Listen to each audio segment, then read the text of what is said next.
Tonight is a night that we're all traveling, and we'll be broadcasting from a secret location that'll be very exciting tomorrow night. So we're going to use this opportunity to play the complete version of two recent interviews that we did. One with Ali Reza Jeff Sardardi about the condition in Iran. Ali Reza is a true hero of his country. I've told you before about the attempts on his life. He also is the person that is probably more responsible than anyone else for first discovering that the regime of terror was enriching uranium for the purpose of creating nuclear weapons. And then he really solidified that proof when he also discovered that they were extending missile delivery systems so they could reach England and eventually go across the Atlantic. And of course, they were saying they didn't want to create nuclear weapons. They weren't going to create nuclear weapons. And this was for the peaceful use of nuclear power. You only need to enrich it by 3%. They were enriching it by 60, which is just a hair's away from getting it up to 90 so that it can use in atomic and hydrogen bombs. Secondly, you don't need missiles to use nuclear power for energy, right? You don't send it by missiles. So he is going to explain the situation there right now. And since they cut it off pretty effectively, we really have to rely on people like Ali Reza to tell us what's going on.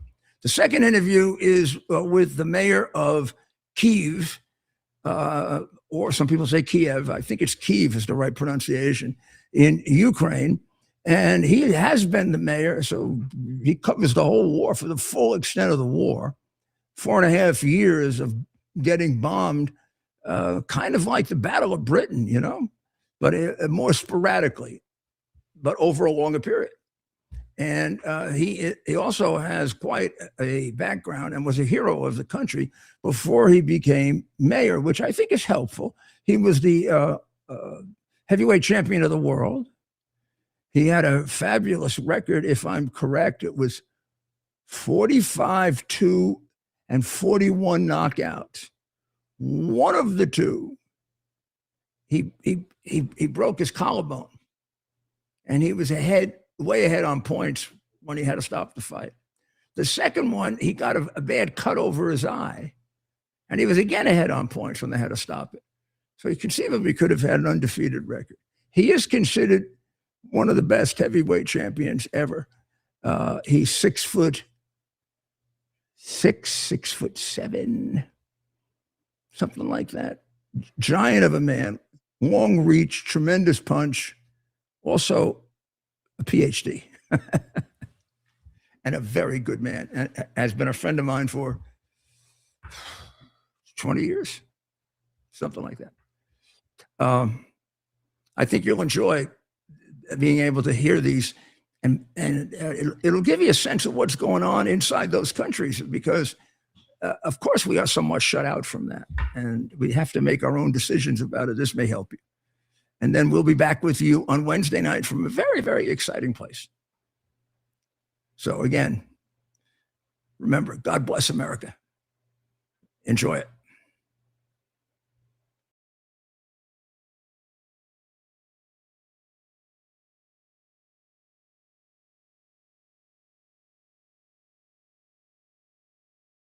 U.S. Army Major Scott Smiley paid a high price serving our nation. Scott was leading his platoon in Iraq when a blast sent shrapnel through his eyes, leaving him blind and temporarily paralyzed. Scott would become the first blind active duty military officer before medically retiring years later. Thanks to friends like you, the Tunnel to Towers Foundation gave Scott and his family a mortgage-free, specially adapted smart home. Show your support for America's heroes now. Donate $11 a month to Tunnel to Towers at T2T.org.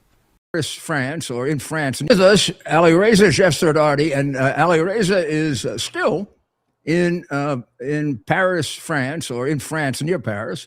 And remember, we interviewed him. I think it was on Friday, and he was there getting ready for the rally on Saturday, which was in question. It only got it to be in question about a day before. They had applied, MEK, NCRI, all the organizations are going to participate had applied. They had gotten permission. Of course, they've done this rally in different places in Paris. 15 years? I mean, I've been to about 8 of them. Almost 20 years.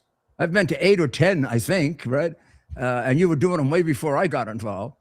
And I remember every once in a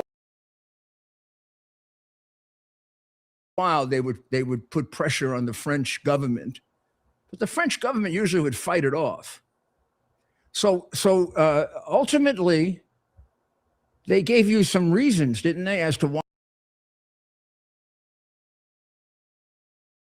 why you couldn't go forward, and you rearranged it, and you had a pretty good rally anyway. But tell me how it came about, because I think it shows how desperate they're getting. Yes, absolutely, Mayor. First of all, great to be on your show again, Mayor.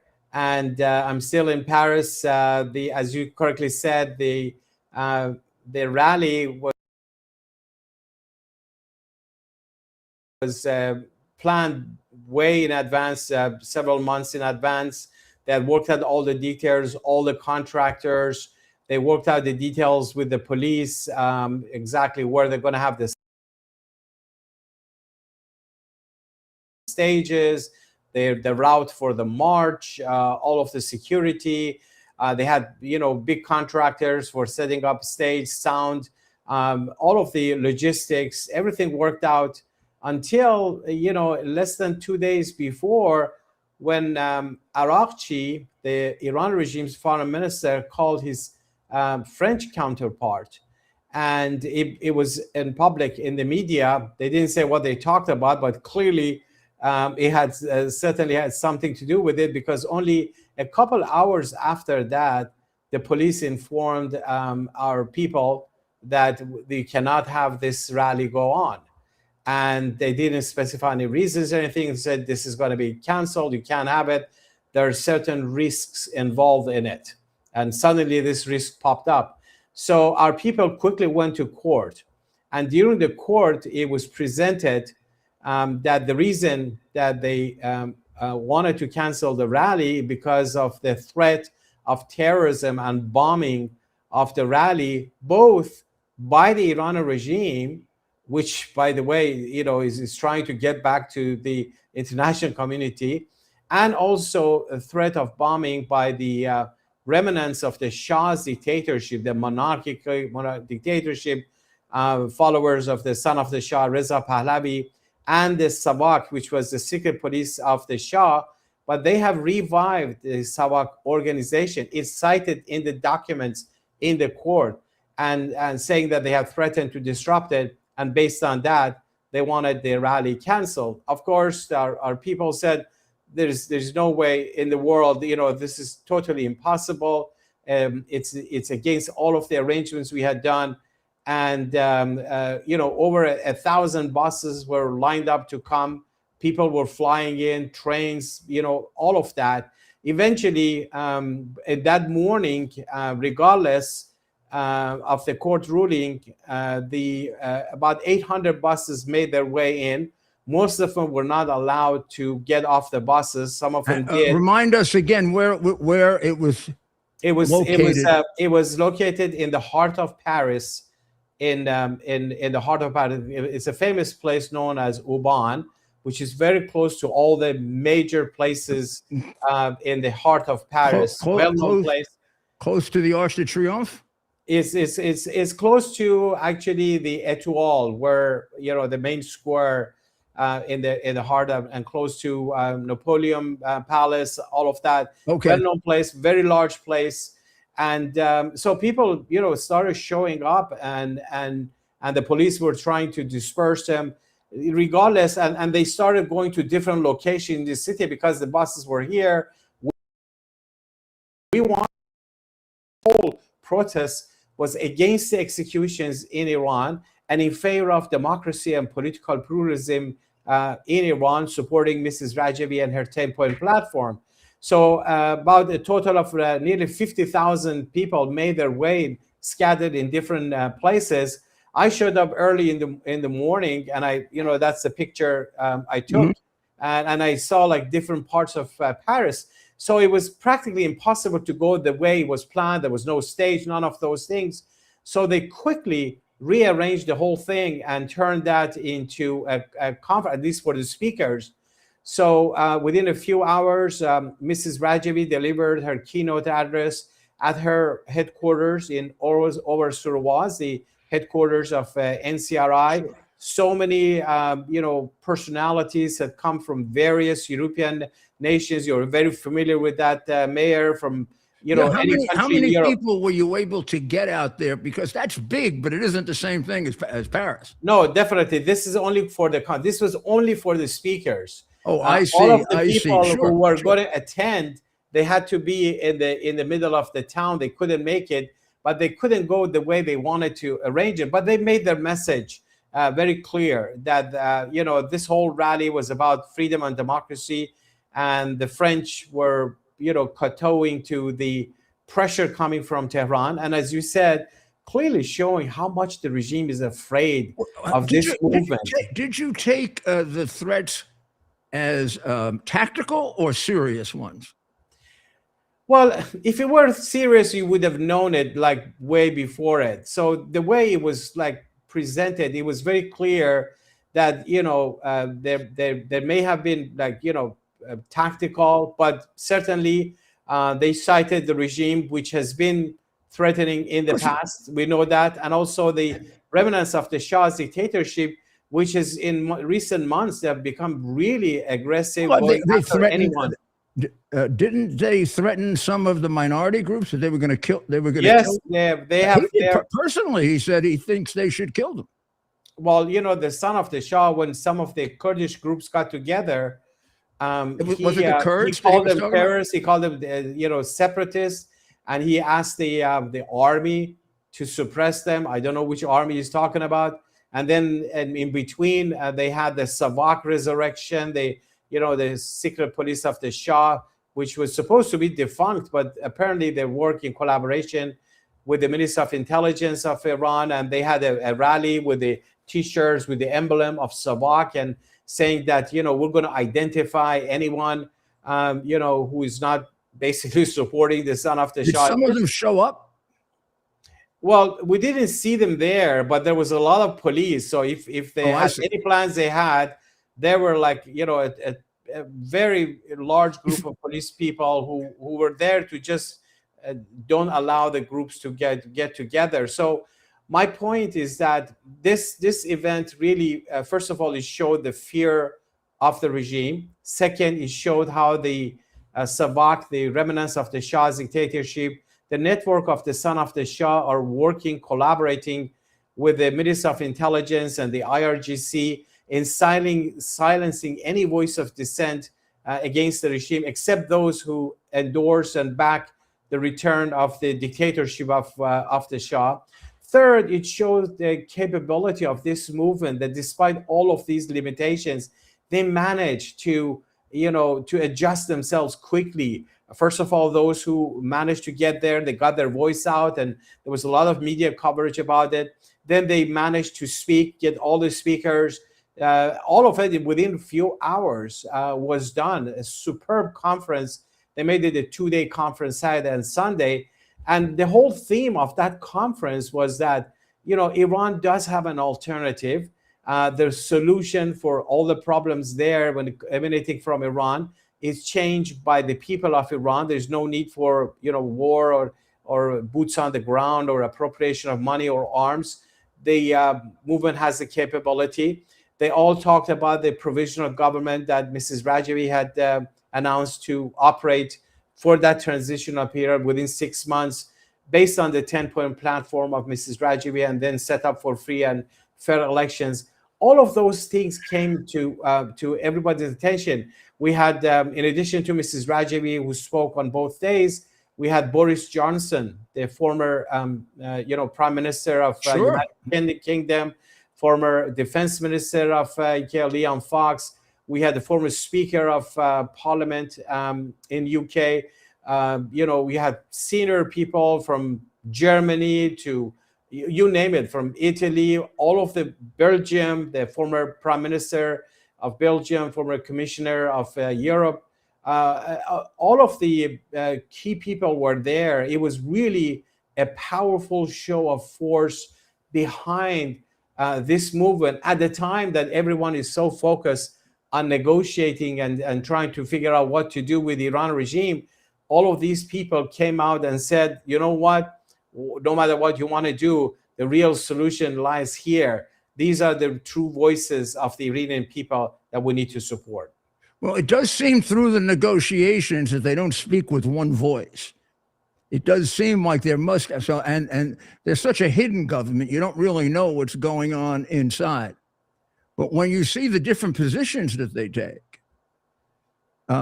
you can tell these people don't get along. Something's going on. Like when the negotiations started, I think they went on for about 80 minutes, and then they got insulted because of what President Trump said. They claimed they were insulted because he basically said that he's not buying this. Hezbollah is doing this on its own. So don't give me this crap that you can stop Hezbollah in 2 seconds, and you're not doing it. And if you keep doing it, I'm going to put bombs on your head. Oh, and then he also said you'll have no place to go back to. So they got very insulted, or pretended to be, and they walked out. And about 20 minutes later, they walked back in again. Now they've agreed now to allow inspections immediately. But the real question is, who's going to do the inspections? I don't trust the IAEA to do inspections. First of all, they'll take 10 years to do it. I mean, they put up with every excuse that Iran gives them to put it off. Basically, everything you discovered, the IAEA should have discovered, particularly after the first one, probably 2 years earlier, right? Yes, we first made the revelations in August of 2002, revealing the nuclear site in Natanz in Iraq. That revelation triggered for the first time the inspections of Iranian nuclear sites by the IAEA, which hadn't been to Iran inspecting sites before. And then since then, there, as you correctly said, this game that the regime has been playing with the outside world, including with the IAEA, telling them, you can't come in or you can't go to this certain site. They wouldn't respond to the questions that they raised. They found a lot of traces of highly enriched uranium and asked for explanation. There are over a dozen serious outstanding questions related to weaponization, turning fissile material to a bomb. The regime never responded to any of those things. They shut down the cameras that were there to monitor. Well, I remember just a while back, the IAEA basically said, we give up. We can't do this. Exactly. They repeatedly said that. They're making fools out of us. Now, I do want to cover one other thing before. There are reports of executions going on pretty steadily. There were two other men identified today in the newspapers who had become friendly in prison, and they had some of their conversation wanted to make you cry. I mean, they had conversations. Their conversations, I guess somebody had heard it and repeated it, but it's hard to tell how many they're killing, how many they're executing, in addition to the people they kill in the street. But they're just going ahead with executions, and they don't necessarily, sometimes they advertise it, and sometimes you have to find out about it, like a leak from the prison. Exactly, and that's why Mayor Mrs. Rajavi emphasized that in any agreement with Tehran, of course, we welcome ending the war, and ending the suffering of the people, and taking away the excuse, the shield that the regime was using, using the war as a shield to protect itself against the uprisings. But it's so important to, first of all, understand that this regime is intent in building the bomb and supporting terrorism and killing its own people, unless they're really, really forced to abandon it. And third, it's important to include in any agreement end to the executions in Iran, because this is so crucial. And they started, at least in March, the execution of political prisoners. And every day or a few days, you have some executions going on. And that's why we think it's important during the negotiations, this race, what the regime is doing, they're trying to preempt. They are the ones who are attacking the United States or allies of the United States, who are one way or the other part of this agreement, telling them you can't talk about Iran, you can't make statements. The fact that they're just bringing this excuse that President Trump has said something that has offended them. So is the whole world supposed to be silent to the Ayatollah's misbehavior? It's absolutely mind-boggling to even think Well, about. he's the minute he did that, he wanted. I think he wanted two things out of them, and he got it. He wanted them to agree to inspections. Now they're going to have to fight over who, but at least they've agreed to inspections. Now we don't have to wait after the 60-day period to get an idea of what we're going to be facing. And the second thing, I'm not sure he got this, but he was demanding it. And they didn't have that in the original agreement, which is no money can go to the proxy groups.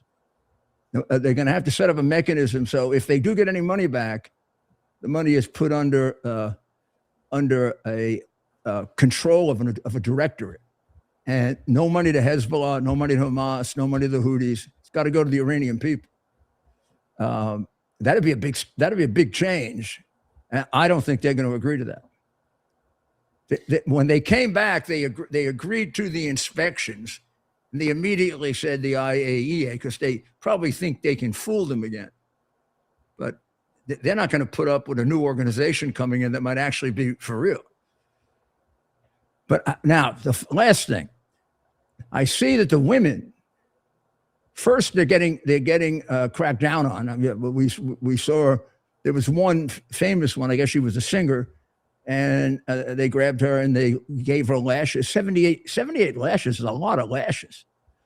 But and they did it for her entire organization. It was like 10 people.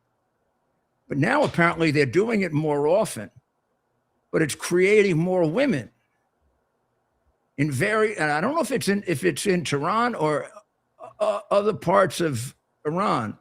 But I keep getting reports that women are being very bold, and they're not even with the risk, knowing what happened.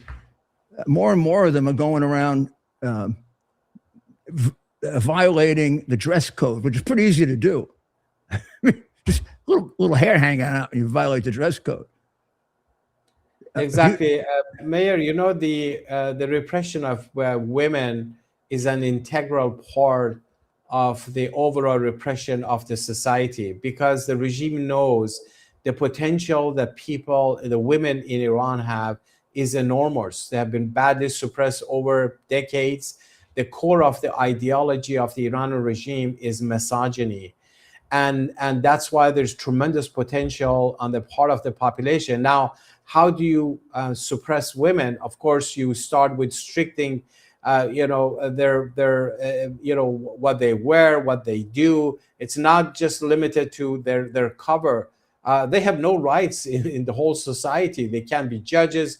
They can't run for the highest office. They're deprived of just about everything. They can't even go to a stadium. Nowadays, it's World Cup. Can you imagine? Not a single woman is allowed in Iran to go to football stadiums or any stadiums to watch sports. The level of discrimination is enormous. Now they have put back the what they call morality police that goes in the streets looking for women who are not supposedly properly covered. This is all tools of repression, because the regime feels that with the prospect of ending the war, what they're going to face is a society that's just waiting for that. Remember, right before the war in January, we had major uprising in all 31 provinces, and the regime had to kill thousands upon thousands just to suppress the population temporarily to stay in power.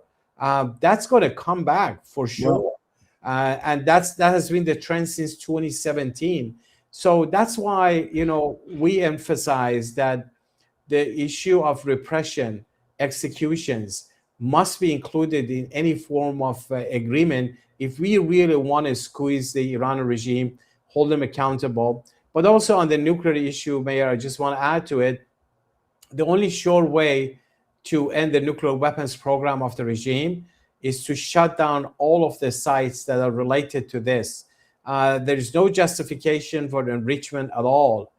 So all of the sites related to uranium enrichment, plus those involved in weaponization, must be shut down.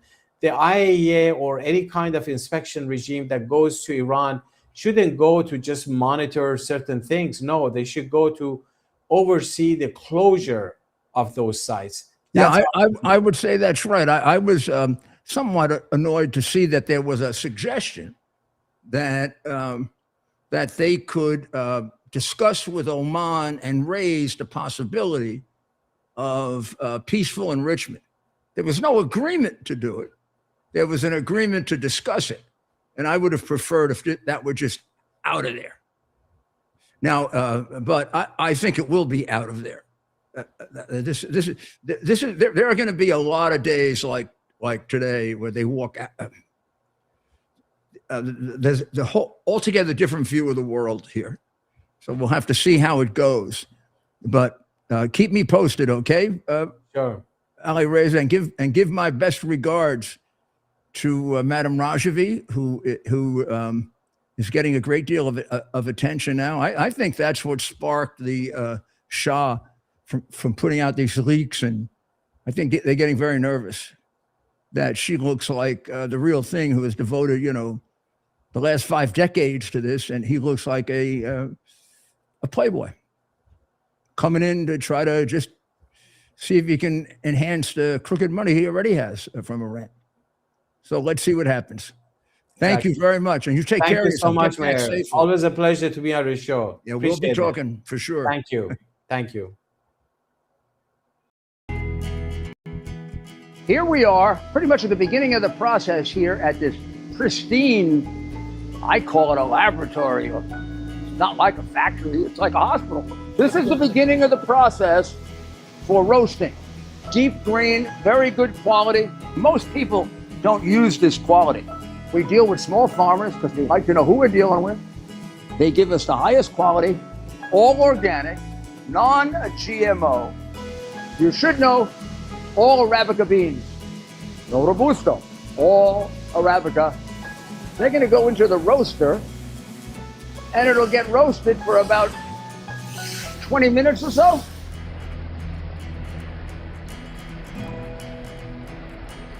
Oh my goodness, look at these.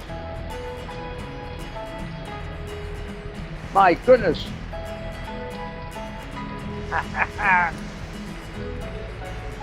You're going to want to specially order these.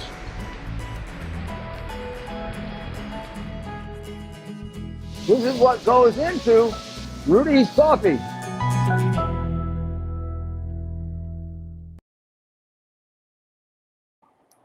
Hello, this is Rudy Giuliani, and I'm with the mayor of Kyiv, Ukraine, Vitaly Klitschko. And he is, in fact, been the mayor since the beginning of this war, which has now gone longer than World War I believe. This is one of the longest wars in the last 200 years. And Kyiv has taken a great brunt of this, although mostly you hear about the attacks along the front in Donetsk and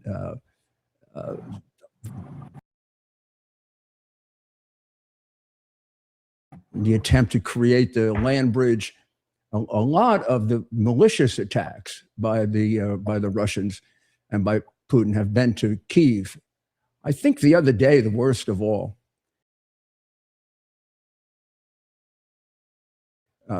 can we start with that? What did it mean, Mayor, for that great cathedral, which is 1,000 years old and contains some of the beginnings of Christianity for all of us, as well as for the people of Ukraine, even the people of Russia, for him to maliciously attack it? Didn't he attack it twice? Rudy, great to talk to you, and thank you for invitation. I'm very happy to talk to American audience about current situation in Ukraine. You're right. I'm longest mayor ever. I am re-elected already 3 times. Already 12 years long mayor of Kiev, and right now it's this difficult period of time during the war to be the mayor of capital of Ukraine, because capital of Ukraine was always main goal and main target of Russians. And if we listen the messages from Russia, the goal of they talking about Crimea, they talking about Donetsk, Lugansk. Its main goal to occupy whole Ukraine, and we right now fighting for our independence, for our democratic future, and we want to be the part of European family. Putin disagree with that, and they told everyone have to understand the reason of this war. Putin told Ukraine was never independent. Ukraine was always part of Russian Empire.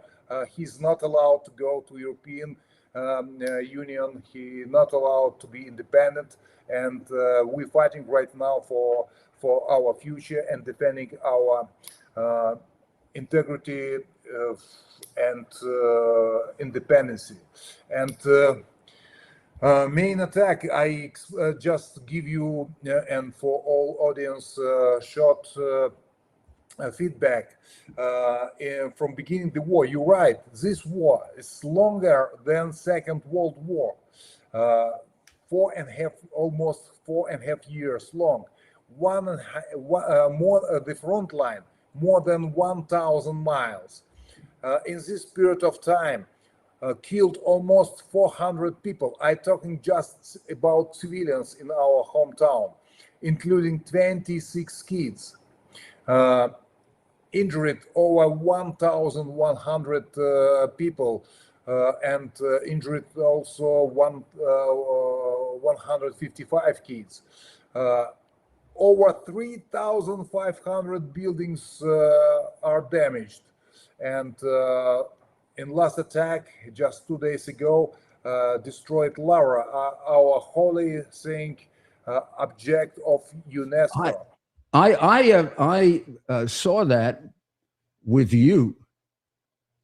Yeah, you took me there. You visiting Kiev, At but least once, maybe twice, but I do remember going with you there. It's a beautiful scene. It's a world historic scene. It had to be. It's such a big part of that area, and with the accuracy of their missiles, that had to be done on purpose twice. And wasn't there a big dispute over that when the Ukrainian Orthodox Church broke away from the Russian Orthodox Church? Russia is, I mean, part of this is almost like religious vindictiveness, as well as wanting to take over Ukraine, which has been their desire forever. Ukraine was Ukraine have a long history. It's I present me as mayor of Kiev, but my first job I working years long as city guide. I make excursion to the people, and I'm until today enjoy to present my hometown to many visitors and everyone. As you was very excited to see historical part of our home. Yeah. And now I have to tell everybody who you are. I mean, because I'm sure they know, but just in case we have some young people who don't know you or me, right? This man right here. First of all, is a very well-educated man. He's got 3 degrees, including a doctorate. So he's very, very bright, very smart, and very successful businessman before he made the sacrifice to run for office. And I have the honor of having campaigned for him because I love him so much.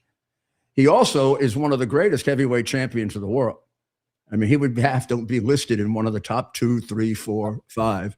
And if you ever saw him fight, which I did, you would wonder if anybody could beat him. I would say it'd be a good question if anybody could beat him. And I also saw his brother fight, who also was one of the very best. But he was very dedicated dedicated patriot. He ran for mayor. And then, of course, he became mayor of Kyiv at the most critical time in its history. And he's absolutely right. Russia's first goal was to take Kyiv. They invaded from the north. People forget that. They remember they're coming in from the east because we know he wanted that land bridge.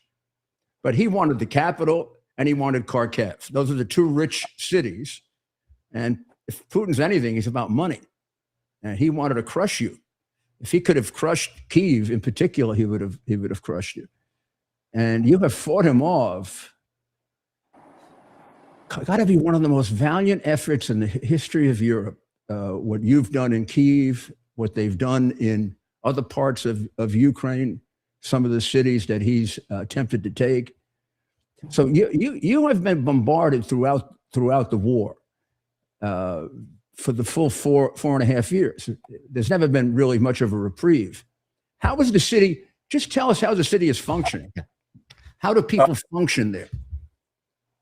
If you came to our hometown, you have illusion peaceful time because I give my best. All restaurants, all cafe, it's everything work. It's very important to bring the good life to the people. The services for the people is very difficult in this period of time because logistics is destroyed. Air is closed because we doesn't have air connection. If we want to go outside of the country, we have to take the trains and go to Europe, to Poland with the trains or with the car. It's a very unusual situation right now, but every day we listen air alarm. It's mean that everyone have to go to the shelters. I give the numbers. A lot of people, civilians, was killed with drones, missiles attack in our hometown, and it's very important. I give me question why it happens because Putin many times told the official target of Russian's army is military base. I give me question, what is the reason to destroy life of civilians? What is the reason before the winter destroyed our critical infrastructure and let people freezing in cold winter, living without electricity, heating, water? I find explanation for that. There is no explanation for it, Vitaly. I've been emphasizing that from the beginning of the war. Every time I find information about an attack on civilian subjects, I point it out. And I have to tell you, you think about Gaza and the complaints about the Israelis.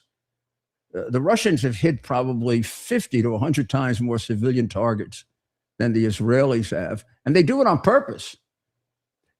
You don't put your young people in front of you to be attacked. You hide them and you protect them, and they still kill them. Whereas, in the Middle East, they put the young children right up front to be killed, and the whole world is going crazy over that. And you're getting a lot of support, and I'm glad to see that. And I think Putin made a terrible mistake. He's made a lot of enemies. I mean, he used to have uncomfortably close relationships with Germany and some other places, with the exception of Spain. He has nobody left in Europe. So it's cost you tremendously, but he's isolated Russia. Lately, you've been doing better too. And that's why I think he's turning to attacking your cities. He's not making any progress on the front. He's losing a little. So he's coming after your civilians more. Am I right about that? It's right. Kyiv was and still main target of Russians. And actually, what happens right now in Ukraine is big tragedy for our country, and also it's big tragedy for Russia, because the numbers of Russian soldiers who was killed also the big. We're talking about millions of people who was killed or injured, and it's everyone have the family, everyone have parents. It's big tragedy, and we have to do it everything what we can to stop this war. I want to say definitely thank you very much to United States. Because support of United States is very important. Support of democracy, support of Ukraine as independent country, as democratic country, and without you help, without your support, we can survive. And that's why 1,000 times thank you for United States for supporting, because we need humanitarian help. We're preparing right now for the next winter with energy, because last winter was really hard. Was critical low temperature. It's around minus 30 degrees Celsius. It's freezing cold. It's and the main goal to destroy it mood and to bring whole population in depressive mood. I doesn't have a nice explanation why the Russians do that.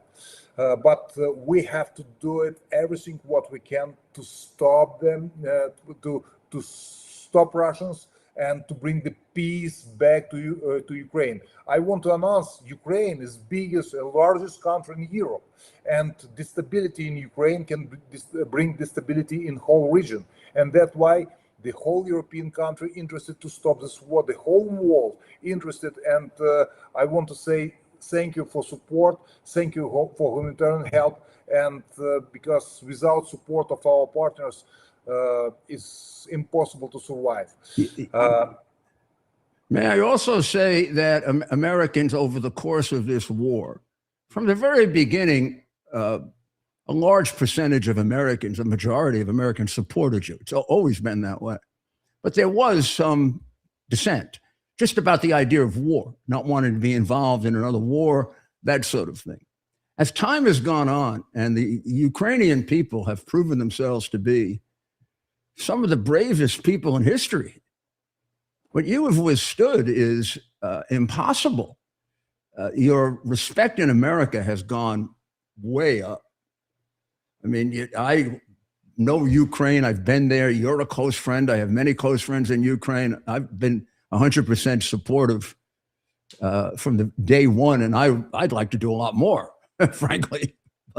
But some people were on the fence or even opposed. A lot of those people have come around to the notion that this is a country that deserves to have freedom. They've fought so hard. They've shown a real, part of all of this has been about getting into the European Union, maybe even NATO, and countries have to qualify for that. They have to go through an interview and a process, and they have to show that you've qualified by giving your blood and showing how much you appreciate freedom and what a great ally you would be. Even militarily, I mean, you've become a military force as a nation. You created yourself as a military force with the drone technology. You're ahead of the world. So God bless you, Vitaly. Just tell me, how do you get through it? How do you look? I did it for 4 months during 9/11. You're doing it for 4 years.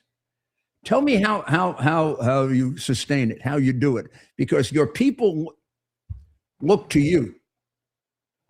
You're a giant figure in many ways. You're a giant man.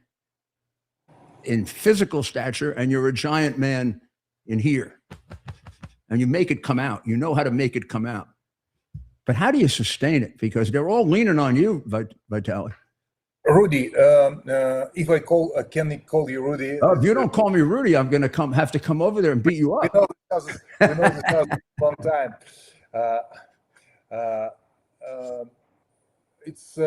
I remember in the beginning of this war, it's all world experts give to us couple of days, maybe couple of weeks against one of the strongest and biggest army in the world, Russian army. It's everyone has respect. Right now, we more than 4 years successfully defend our homeland. Putin tried to do it everything he can't occupy Ukraine. It's you talking about will. It's not important how big are you. It's very important will to win. It's we are very good motivated because it's our homeland. It's our country. It's our future. It's future of our children, and we're very good motivated because we don't want to be back to Russian Empire. We don't want. It's not secret. Putin want to rebuild Soviet Union. Want to rebuild Russian Empire. We don't want to be back to USSR. We see our future as part of democratic world, and we fighting for our future. We are good motivated. It's our land, it's our country, it's our future, it's future of our children. That's why the motivation of Ukrainian soldier very big, and it's not easy war. It's a lot of our soldier, our heroes, pay biggest price for our independence, for our future, the price of his lives. And if you go to Maidan, we see a lot of felt full with the flags.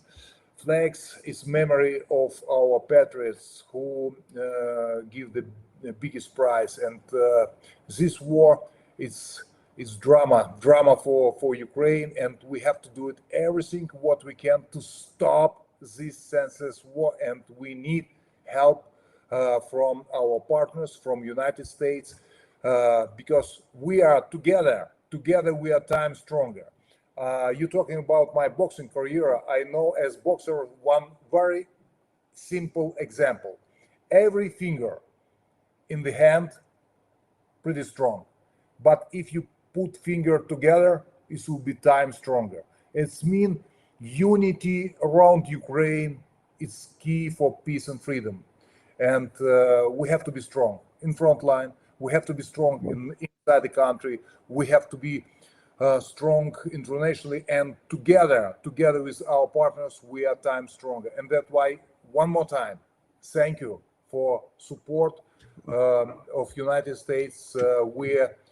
Because Putin never accepts the weak position, and they always respect if you're strong. And that's why we Ukrainians have to be strong. And I, by myself, try to give exactly the same message to our citizens, to motivate people, and still fighting, and we don't want to give up, because it's our future, it's our homeland, and our dream, biggest dream for every Ukrainian. Everyone asking when war will be stopped, when peace coming back to our homeland. And what do you think? How do you see this? What's your estimate about how this could be ended? To be honest, I am not Nostradamus. I'm Klitschko, and we hope we find diplomatic solution.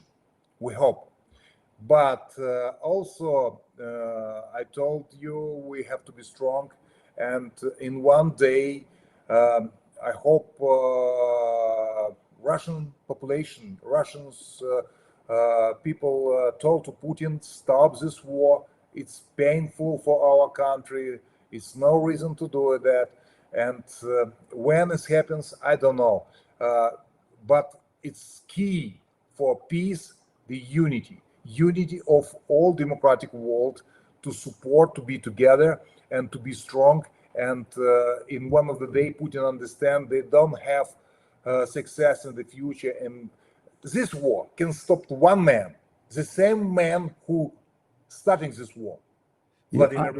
I'm afraid you're right. This is this could be a one-person war, in the sense that even now he's experiencing some real difficulties inside Russia with a lot of people who don't seem to think this should be going on so long. The problem of Vitaly with every one of the proposals that I see come out of there is every single one of them is an attempt for him to set up a much easier way to attack you next time. It's so obvious. He doesn't want to make a peace where you both can protect your sovereignty. He wants to make a peace so that he even gains advantages he doesn't have now, and so that the next time he invades you, it'd be an easier task to get to Kyiv. I mean, that whole Donetsk issue is about breaking down your defenses. So let's hope that the pressure on him internally will also help. But yeah. I can't tell you how much I respect your people, and you know how much I respect you, even more than I ever have. Thank God. And anything you need, please call me. If there's anything, can individual Americans send you anything, do anything? They would love to help. United States have huge influence around the world, and the position of United States, position of Trump, it's also very important, President of United States, and we have to be all together and all together do it, everything what we can to stop this war. It's very complicated. Not just stop war, it's also guarantee. We need a guarantee this war will be not beginning in a couple of years later. It's guarantee is very important. It's a lot of questions about territorial integrity, about safety, about guarantee. We have to put all puzzles together. It's very complicated question, but anyway, if we together, it will be easy to do it. I want to explain one story very sensitive story about. I like the job as mayor. It's good to change the quality of life of people and to build new bridges, to build new roads, new parks. It's people very thankful for that. But during the war, I had it two functions. One of them go to the hospitals and visiting young kids, a little bit over than 20 years old, with heavy injuries, and a lot of young people, no arms, no legs, sometimes no eyes, heavy injuries. And one more function I had it much more to give the medals for parents for his children who already died. Last time, couple of months ago, it's parents come together, and until right now I don't know what I have to say to them. Yes. Thank you. We proud. It's nothing. They lose his children, and one woman come to me and I give the medal to her for his son, and she told me, Mr. Mayor, maybe you don't remember me. 1 year ago, I already received one medal from you, from young son. The second medal for my oldest son. I promise I doesn't come anymore to you because I don't have children anymore. Can you imagine she crying? I crying also. Of course. It's big tragedy. It's big tragedy, this war, and we have to do it everything what we can to stop. It's the biggest dream for every Ukrainian. Well, it's a worthy dream. It's a great dream. It's a dream that all decent human beings have, and it's one that America supports 100%. I certainly do. and my admiration for all of your people is immense. I can't wait to see you in a situation where, you know, you don't have to worry about war every day. But I also found every one of the proposals so far from Putin to be a trap into just losing your freedom 3 years from now. He has not come up with an honest to goodness, real proposal that leaves both of you able to defend yourselves adequately if, God forbid, it happens again. You didn't lose all these people to make yourself more vulnerable to Russia. You know that. I just want you to know that a lot of Americans know that, and Americans in high positions. So we're very much with you. And whenever you have an issue, please call me. I'll try to get you the help that you need. Thank you. I wish I could come there and fight with you. Thank you. Thank you. And thank you for your great concern when I was ill. I got all the messages and the wonderful video you sent me. And it was heartening to think you would put a little time aside to think about that. Well, you've got to be worrying about bombings, right? I mean, the people, it has to be a little bit like Britain during the Battle of Britain. But your people have learned how to protect themselves, I think, haven't they? They've learned how to be very disciplined. The people, we listen sometime couple of times a day. Alarm is mean everyone have to go to the shelters, to go to subway underground, because it's a huge risk, and anyone will be killed.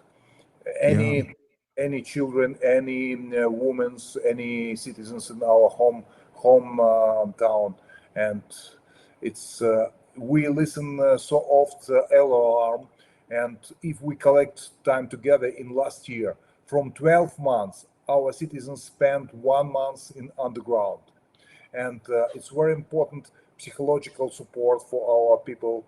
It's also a big challenge for us. And also, you Americans know what is mean post-war syndrome, and we expect a lot of soldiers when war will be stopped coming back, and psychological rehabilitation also a big challenge for us, for whole country. Well, you should know, and you can tell your people that every day of this war, when I'm on the air, I end my show by asking people to pray for the people of Ukraine. Every day. Must be over 400 times now. So we're always thinking about you. You're always right in the front of our minds, because you're doing what we are now celebrating, our 250th anniversary. We had to fight and die for our freedom, and they thought we couldn't win. And when this started, everybody was certain Putin was going to take over all of Ukraine, and Kiev was going to get a new Russian name of some kind. And you've sure shown something that Ukraine deserves to be and would be a great independent nation. You are, but it's got to be affirmed as against Russia. God bless you. Rudy, thank you very much for good wishes. And I want to say, you as former mayor, but not former, the mayor for one time forever, you give me, as mayor of New York, the present glass apple symbol of New York. And I have great pictures in my house where we stay together. The apple. Well, I'm missing you, and I'm praying for you, and I'm worried about you all the time. So keep in touch, and tell your people how much support they have here. Every night we pray for them. We don't miss. Okay? God bless. God bless America, and God bless Ukraine, and God bless you and our president. Thank you. Thank you very much. Great to talk to you. Big regards from Kiev to New York. And I hope, I have a dream, you visiting Kiev, and I will be present what I changed in my hometown. I'm very proud of that in peaceful time. Me too. Welcome everyone. Welcome to Kiev. You will be, I promising, everyone will be really. Well, you give my love to all excited. my friends, all right? My beautiful city, Kiev, is. You give my love to all my friends. Thank you. U.S. Army Major, it's our purpose to bring to bear the principle of common sense and rational discussion to the issues of our day. America was created at a time of great turmoil, tremendous disagreements, anger, hatred. There was a book written in 1776 that guided much of the discipline of thinking that brought to us the discovery of our freedoms, of our God-given freedoms. It was Thomas Paine's Common Sense, written in 1776, one of the first American bestsellers, in which Thomas Paine explained, by rational principles, the reason why these small colonies felt the necessity to separate from the Kingdom of Great Britain and the King of England. He explained their inherent desire for liberty, for freedom, freedom of religion, freedom of speech, the ability to select the people who govern them.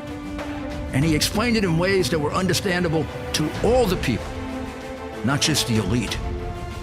Because the desire for freedom is universal. The desire for freedom adheres in the human mind, and it is part of the human soul. This is exactly the time we should consult our history. Look at what we've done in the past and see if we can't use it to help us now. We understand that our founders created the greatest country in the history of the world, the greatest democracy, the freest country, a country that has taken more people out of poverty than any country ever. All of us are so fortunate to be Americans. But a great deal of the reason for America's constant ability to self-improve is because we're able to reason, we're able to talk, we're able to analyze. We are able to apply